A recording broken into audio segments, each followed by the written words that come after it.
Hey girl, hey, welcome back to my channel. It's your girl Misha. Thank you guys for joining me yet again for another review. We are back with a brand new review for Ready to Love, Make a Move, Season 1, Episode 11. If you are new here, then welcome. I give lighthearted reviews with a little bit of laughter and a little bit of shade and a whole lot of detail.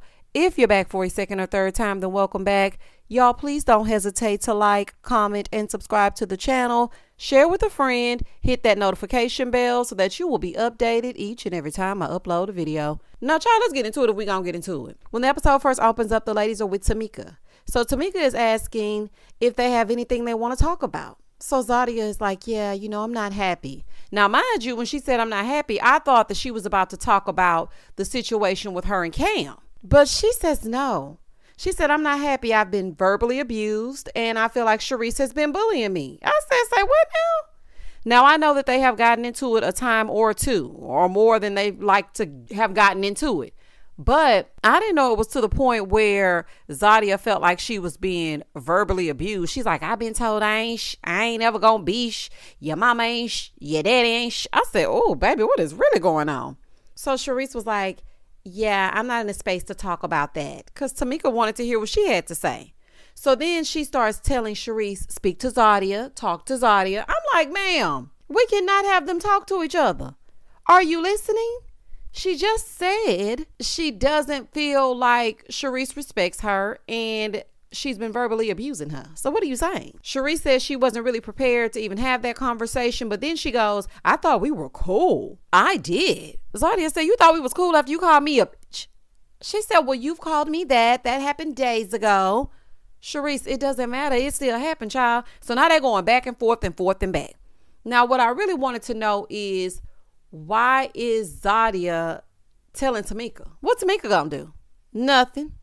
And at this point, the experiment is up and it's time for y'all to go. Now, what I really feel is that both of y'all are the same person. Now, Zadia has been more subdued on this season than she was on Ready to Love, and people can evolve. So I'm not going to just hold it over her like, oh, Zadia, you're nuts. I know you had something to do with it, because I did observe how Sharice just flew off the handle when she was telling her about her kissing LJ. But it was cool when she was telling on Zadia tiptoeing in the house when she was in the park after dark. So really and truly, y'all the same person. And child, get it together or leave it alone. Moving forward. So Tamika is like, well, I don't know what she called you. What I'm saying is it's hard for 3 women to live in the house together. Well, several women. It's hard for you all to live in the house together. What I want us to do is just move forward. So Sharice gets in the confessional and she's like, well, yeah, she's trying to make me out to be a person that kisses people and kisses my friends because she knows that I know that she had sex with Cam. Okay, Sharice, at the end of the day, she a grown woman. What you gonna do? Give her a whooping? What we gonna do? Put her in timeout? Baby, she gave up the cookie and now the cookie is crumbling. Okay, it can't even be put back together. Tamika was really hoping to hear about what happened with Ashley, and she ain't fooling me. I said, oh, honey, she don't want to hear about this college dorm mess. Get down to the tea. What's the tea? Because I already know Tamika knew what went down. So Tamika tells them that they're having one final mixer to decide if they're keeping their keeper or if they're going, on their own and back to where they started. Okay, are you going to start back at one like Brian McKnight or what? So the men show up. Y'all know Maurice going to put on his suit if he don't do nothing else. Donald comes to the door. Ashley's not feeling it. Sharice is like, why you let your friend attack my friend? He's sweating and whatnot, talking about, well, I don't really have an answer for that.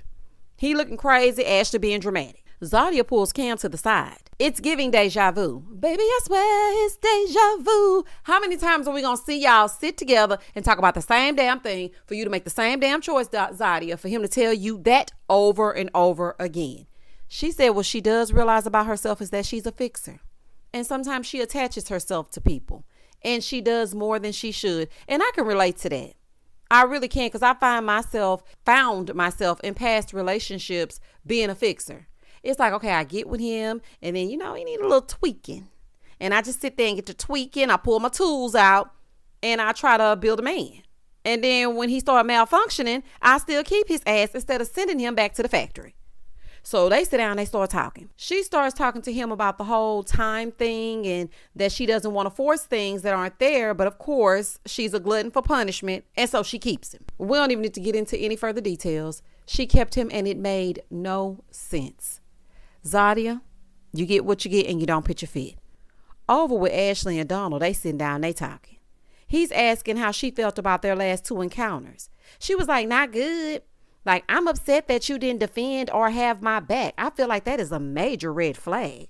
Ashley, them nails, red flag. That attitude, red flag. If he a red flag, you a red flag too. He said, well, I did talk to my friend and she is going to apologize to you. But at the time, I didn't know what was going on. Now, see, this is where Donald gets me, because I'm not buying that good guy act all the way. You knew full well what it was. You knew what it was. You knew what your friend came there to do. Your friend was all over social media saying that she's your mouthpiece. So just be real and say, listen, I knew she was going to chew you up and spit you out. I sent her because you came for me. So don't come for me unless I send for you. Because I already know that you and your loafers set your friend up to come at Ashley with the bush. Okay? And y'all ain't fooling me. Moving forward. Baby, they ain't fooling me. You know you sent your friend to do your dirty work. That's why you chose her. Because you already knew what time it was. You know she ain't about to play with Ashley. And Ashley talking about, well, I just need to think about some things. Girl, you need to be packing it up and heading back to the A. You are not ready for nobody's relationship. You are not ready to love. Like, you aren't mature enough yet. You have nitpicked. You have emasculated him. At one point, you tore apart his wardrobe and didn't mind doing it in front of people that he brought to get to know you. So what I feel is, I think it's best for you to be alone for now. I don't like either one of y'all separately or together. Moving forward. Over on the other side, Sharice is talking to Maurice and she's trying to create suspense, but we all know she keeping them, child. I actually have grown to like the two of them together. It's just something about the two of them when they get together, baby. They so somber and calm together. Just let them be calm. Just let them be. I think they are right. Back over here with Vernisha, she's talking to Tabari. Now, she's telling him, you know, she really enjoyed his family and his mom and them, but the communication is still in the back of her mind. Because if he not texting and calling while she's in New Orleans, what is he going to do when she gets to Houston? Well, he did say he had 50 jobs. He manages a radio station, or he owns a radio station. He manages a restaurant. He's the butcher, the baker, the candlestick maker. He's a DJ on Sunday. He does a lot. So all these men have something in common. Well, not Donald, because Donald ain't doing nothing but running and telling that to that friend. But according to this show, you're supposed to move to where he is, Vernisha. Because she was like, well, I don't know if I'm going to move to New Orleans or if he's going to come to Houston. That's not how this works. She keeps him too, even though I don't feel like she really likes him like that. She thinks that he's a nice guy, but she don't like him like that. Like to lay down and do the horizontal poker, she does not like him in that way. Back over with Ashley. She says all this. I don't know what I'm going to do. I need somebody who going to defend me. I don't know what I'm feeling. I have zero tolerance for what he did. But I'm keeping him. Ashley is just keeping this man because she doesn't want to be the only one without somebody. All that talk, huffing and puffing for nothing. You don't really like Donald like that. You only are keeping him so that the show ends with you having chosen somebody. Donald, this is for you. I'm speaking directly to you, honey. You are attracted to toxic relationships. You said out of your mouth that all of your relationships have been toxic and this one will be no different. You and Ashley are already on a toxic cycle. She's mad because you didn't text her. You apologize, y'all make up. She's mad because of your friend. You apologize, y'all make up. She's mad because you didn't tell her you were married. You apologize, y'all make up. You like a little bit of toxicity. You should have walked away. This could have been a time where you say, you know what? I know you're doing the choosing, but to not repeat patterns, I'm going to walk away. Like it's time for y'all to make some different choices. The definition of insanity is doing the same thing over and over and expecting a different result. And that goes for you, Ashley, and Zadia. And Cam, you too. So it's time for them to leave. Okay, all the men have to get out, honey, because it's past curfew. I don't know what's going on, child. But the den mother has told all the men that they must leave, but not before she tells them from here on out, you are responsible for your own dates. So it's coming out your pocket. Okay, I don't know what y'all gonna do. Scrape together them pennies because we ain't paying for nothing else. Okay, it's your turn. In the next scene, Vernisha's going on a date with Tabari. Now, he's taking her on a sightseeing date. So they're like on this double-decker bus. And I actually really did like the idea of this date. You're learning more about the culture, about the city. You're sitting close. You're talking. I don't know. I just liked it. I feel like that was so creative, but still no spark. I don't care what they do. It ain't no spark. It's giving New Orleans tour guide, meet me at Jackson Square. It's not giving, this is my man, my man, my man. It's not giving that. There's absolutely no spark. Over on the other side, Donald and Ashley are going ziplining. Donald trying to set Ashley up to fall because of her antics, and he ain't fooling me. Baby, Donald is like, I'm gonna put you up here and you gonna fall. So Ashley's scared as hell. She's like, I can't do it. I can't do it. She doesn't want to do it. She's losing it. She's freaking out. And Donald is probably getting his whole life on the inside because that's payback for him. I was like, I'm watching you, Donald. Somebody, you're going to be fine. You're going to be okay. It's going to be fine. She was scared as I'll get out, but she actually did. Ashley being all extra, making farewell videos, telling her mama, I don't know if I'm going to make it, but please look for my nails or my lashes somewhere in the river. That's somewhere in the river. Baby, if I seen them nails and them lashes, I know them anywhere. I'd be like, Ashley been around here. She left a trail of lashes. But at least they didn't have to talk to each other. I think a physical activity is probably the best for these two. Because once they sit down and get to talking and them nails get to moving, it's going to be a fool. In the next scene, the Reeses, Maurice and Charisse, they go for horseback riding. They're going on a horseback riding date. Maurice is bouncing and carrying on his horse. I mean, ooh, child, I thought he was going to fall off. That horse was not a fan of Maurice. Now, you know, animals and babies, they know when a person ain't right. Now, I ain't saying it's true, but I'm just saying animals and babies know when a person's aura is off. Over with Tabari and Vernisha, they're on their date and they're talking. So they're talking, they're eating, he cutting up, they laughing. She's telling him she doesn't eat ketchup. She likes sugar in her grits. Now, that's an age-old debate. And I want to ask y'all down in the comments. Now, I don't do sweet grits because for me, that's giving cream of wheat. And I don't like no cream of wheat. Okay, I don't. I don't like no sugar in my grits. I do salt, pepper, and extra butter. But y'all tell me what y'all do down below. That's neither here nor there. That's just a side note. But I always like to ask people because people are like, girl, you don't put sugar in your grits? I'm like, no, I don't want no sweet grits. So they laughing, having a good time. And she's like, you know what? We really could be a power couple. Okay, Vernisha. It may be what she needs, but he is not what she wants. Maurice and Charisse are still on their date.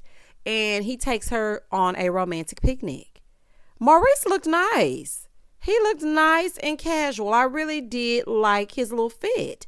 They actually do look very nice together. They make a nice looking pair. I could see them being a couple. But as I was watching this scene, baby, I couldn't eat any of that food. When I tell y'all none, it was flies all over it. I said, oh, honey, shoe fly don't bother me. What is all this flies and food? And it's just everything was out. No, thank you. So she's telling him that she's stressing because she doesn't know how she's going to choose or what she's going to do. And he's like, well, we've been having fun together. I've been talking. I've been doing this. You going to choose me. So she, breaks down and says she doesn't know if he's going to be able to support her when she goes back to Miami. She misses her mama. She misses her dog. She misses her business. Just all types of things. Now, she was trying to cry. I didn't see not one tear. But she did express her feelings to him, and he was very receptive of it. None of them really know the premise of the show, but I told y'all nobody was moving. They chose New Orleans because the host Tamika lives there. I told y'all that. Now, I like that he allowed her to be vulnerable and open up, and he was actually listening to her. He was empathetic to her feelings. It showed me a different side to Maurice. Now, he's still blocked, okay? But it showed me a different side to him. And I think he may be just what Charisse needs.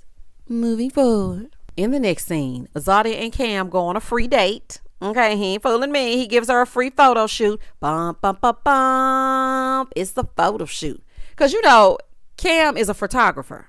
And, he had to do it for the free. No, I'm just kidding. I'm just kidding. I saw those pictures that he took on his Instagram. I said, oh, okay. Those pictures that he took of Zadia, they're on his Instagram. They're actually really nice. So anywho, they sit down. He starts telling her, they can communicate outside of this, just maybe talk to each other on the phone, She said, like as in, hey, friend. He said, I mean, it could lead either way. We could just leave it open. Leave it open. He saw something else open, and now he wants this situationship open too. And Zadia, you should have stayed closed the hell up. Because now that you've opened up, he want to open up the damn relationship. Cam, you know what? I'm not even going to tell you that you're getting on my nerves, because you know that you're getting on all of our nerves because you keep repeating the same thing. But I can't 100% fault you, because Zadia knows what time it is, and she just keeps going back. We keep telling her, the stove is hot, baby. Don't put your hand up there. You're going to get burned. It's fire up there. And every single time, Zadia puts her hand on top of the oven or the stove or whatever you want to call it. So, girl, you keep getting burned because you keep doing what we tell you not to do. So she ended up asking him, do you want me? He said, well, I don't know. Zadia, he don't give a damn. Baby, do not let this man tell you again. He doesn't want it. He doesn't. So he asked her, look, would you rather me keep it real and come through, or make false promises and fall through? This is ridiculous. I want this to be over, because Cam keeps saying the same things over and over again, giving Groundhog's Day, and she keeps keeping them. Zadia, cut your losses. If you really want to get down with the get down, y'all can be friends with benefits. Do I advise that? Absolutely not. Whenever you're in New Orleans and you need a little quick drive-by with somebody you're familiar with, you can call Killer Cam, because that's about all he's going to give you. He has tunnel vision right now. And Cameron, why did you sign up for this show? Yes, I understand he probably signed up under the premise that he was going to be able to be a little bit more flexible.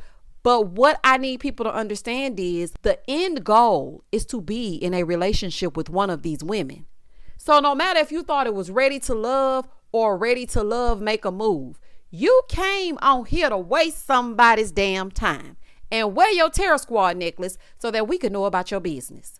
Let's just keep it real. Y'all remember Randall from the Miami season? Cameron needs to channel Rah-Rah and tell Zadia, I'm not picking you. He need to tell her, baby, I'm not picking you. So she is no longer confused, because he's giving confusion. Baby, there ain't no way. It's been weeks and he still wants to keep it open. He shouldn't have stayed when Tamika persuaded him to, because he knew that he was not going to be able to give her what she wanted. In the next scene, the ladies meet up for one final meeting. So Tamika is kind of sad because it's going to be the last time that they get together and whatnot.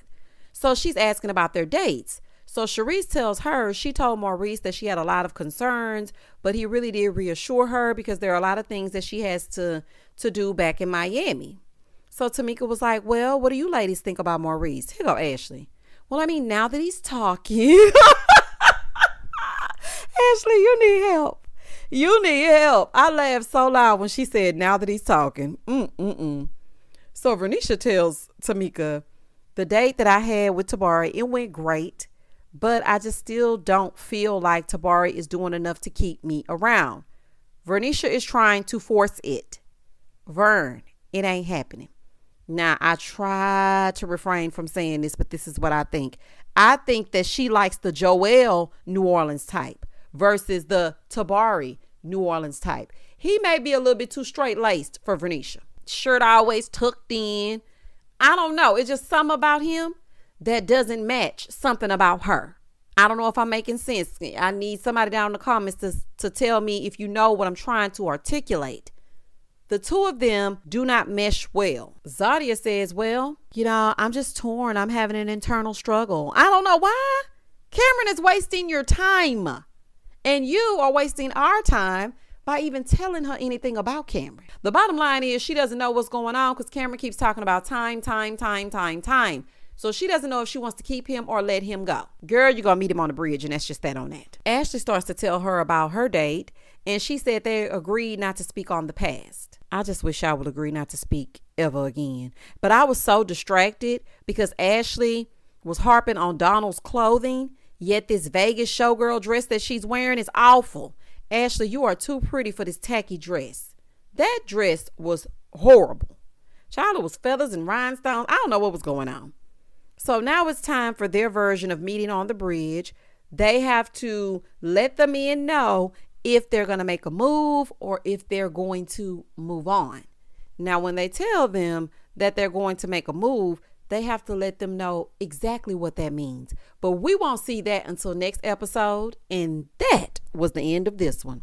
Listen, y'all, I just want to say happy holidays to everybody. I hope that you have a wonderful Christmas or whatever it is that you celebrate. I hope that you are surrounded by love and you have yourself a good time. Child, I will talk to y'all next week. Okay, I will talk to y'all next week. Those of you that watch Bell Collective, that review will be up shortly. If you watch other shows on Wednesday, I'm not sure if they're going to be showing Sisters and the Real Housewives of Beverly Hills and all those shows. I'm pretty sure they will come back for that. The schedule picks back up next week, and this show picks back up next week with the reunion right after. I said, baby, they ain't playing no games. Let's wrap this thing up. Because y'all know that the new season of Ready to Love Dallas is premiering January 12th. So meet me back here. Okay. And if it's a good season, we're going to have our Thursday night lives. Y'all know we like to get into our lives on Thursday nights and talk about what we see through the episodes. Now, I could have done that for this, but child, it was getting on my central nervous system. Anyway, y'all comment down below and tell me exactly what you thought about this episode. Please don't hesitate to like, comment, and subscribe to the channel. And as always, stay safe, stay blessed, spread love, not germs. Peace.